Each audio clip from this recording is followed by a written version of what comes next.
Hello foodies, welcome to guys kitchen. ಇದು ಒಂದು ಅಂಟಿನ ಉಂಡೆ ನೋಡಿ. ಇದು ಅಂಟು ಗೋಂದ್ ಅಂತಾರಲ್ಲ, ಅದನ್ನು ತುಪ್ಪದಲ್ಲಿ ಚೆನ್ನಾಗಿ ಫ್ರೈ ಮಾಡ್ಕೋಬೇಕಾಗುತ್ತೆ. ಸಂಡಿಗೆ ಥರ ಈ ರೀತಿ ಅರಳ್ಕೊಳ್ಳುತ್ತೆ. ಇದನ್ನು ಮಿಕ್ಸಿಯಲ್ಲಿ ತರ್ತರಿಯಾಗಿ ಪೇಸ್ಟ್ ಮಾಡ್ಕೊಂಡ್ರೆ ಆಯಿತು. ಮಿಕ್ಸಿಯಲ್ಲಿ ಮಾಡಬೇಕಂತ ಏನಿಲ್ಲ ನೋಡಿ, ಈ ರೀತಿ ಕೈಯಿಂದನೂ ಕ್ರಷ್ ಮಾಡಿ ಹಾಕ್ಕೊಬೋದು.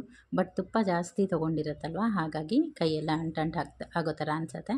ಹಾಗಾಗಿ ಇದನ್ನು ಮಿಕ್ಸಿಯಲ್ಲಿ ಹಾಕ್ಕೊಂಡ್ರೆ ಬೆಟರ್ ಅನಿಸುತ್ತೆ. ಇಲ್ಲಾಂದರೆ ಲಟ್ಟಣಿಗೆಯಿಂದ ಒಂದು ಚಾಪಿಂಗ್ ಬೋರ್ಡಲ್ಲಿ ಹಾಕ್ಕೊಂಡು ಈ ರೀತಿ ಕ್ರಷ್ ಮಾಡ್ಕೊಂಡ್ರೂ ಆಯಿತು.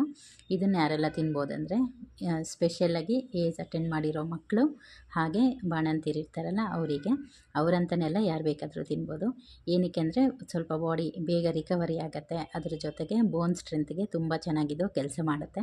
ಹಾಗಾಗಿ ಯಾರೆಲ್ಲ ವೀಕ್ ಇದ್ದಾರೆ ಅಂತ ಅನ್ಸುತ್ತಲ್ಲ, ಅವರೆಲ್ಲ ಇದನ್ನು ಡೈಲಿ ಒಂದೊಂದು ತಿಂತ ಬಂದರೆ ಆಯಿತು. ನೋಡಿ, ಡ್ರೈ ಫ್ರೂಟ್ಸ್ನೆಲ್ಲ ಪೌಡರ್ ಮಾಡ್ಕೊಂಡಿದ್ದೀನಿ. ಅದ್ರ ಜೊತೆಗೆ ಒಣ ಕೊಬ್ಬರಿಯನ್ನು ಸಹ ಆ್ಯಡ್ ಮಾಡ್ಕೋಬೇಕಾಗತ್ತೆ. ಬೆಲ್ಲದಲ್ಲಿ ಮಾಡ್ಕೊಳ್ಳಿ, ಆದಷ್ಟು ಹೆಲ್ದಿಯಾಗಿರುತ್ತೆ. ಬೆಲ್ಲನೂ ಸೇರಿಸ್ಕೊಂಡು ಈ ರೀತಿ ಉಂಡೆ ಕಟ್ಕೋಬೇಕು. ಉಂಡೆ ಕಟ್ಲಿಕ್ಕೆ ಕರೆಕ್ಟಾಗಿ ಬರ್ತಾಯಿಲ್ಲ ಅಂದರೆ ತುಪ್ಪನ ಇನ್ನೂ ಸ್ವಲ್ಪ ಕಾಯಿಸ್ಬಿಟ್ಟು ಇದಕ್ಕೆ ಸೇರಿಸ್ಕೊಳ್ಳಿ, ಆವಾಗ ಕರೆಕ್ಟಾಗಿ ಬರುತ್ತೆ. ತುಂಬ ಹೆಲ್ದಿ, ಯಾರು ಬೇಕಾದರೂ ಇದನ್ನು ತಿನ್ಬೋದು. ನಮ್ಮ ಕಡೆ ಜಾಸ್ತಿ ಬಾಣಂತಿಯರಿಗೆ, ಹಾಗೆ ಏಜ್ ಅಟೆಂಡ್ ಮಾಡಿರೋ ಹೆಣ್ಮಕ್ಳಿಗೆ ಅಂತಲ್ಲ, ಗಂಡು ಮಕ್ಳಿಗೂ ಕೂಡ ಕೊಡ್ತಾರೆ.